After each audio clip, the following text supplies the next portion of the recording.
এই মুহূৰ্তৰ এক বিগ ব্ৰেকিং নিউজ যোৰাবাট এনআৰএলৰ সমীপত পথ দুৰ্ঘটনা ৩৭ নং ৰাষ্ট্ৰীয় ঘাইপথত বাগৰি পৰিল কেঁচা তেল কঢ়িওৱা টেংকাৰ ফলত ৩৭ নং ৰাষ্ট্ৰীয় ঘাইপথত বিয়পি পৰিল তেল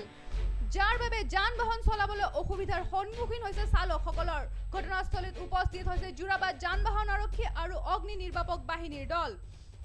টেংকাৰখনৰ নম্বৰ হৈছে AS26C8212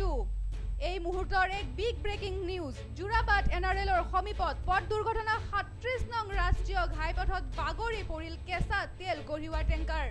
ফলত ৩৭ নং ৰাষ্ট্ৰীয় ঘাইপথত বিয়পি পৰিল তেল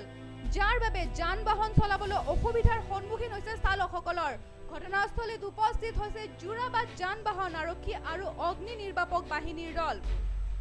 টেংকাৰখনৰ নম্বৰ আমি পুনৰবাৰ কৈ দিব বিচাৰিছো AS26C8212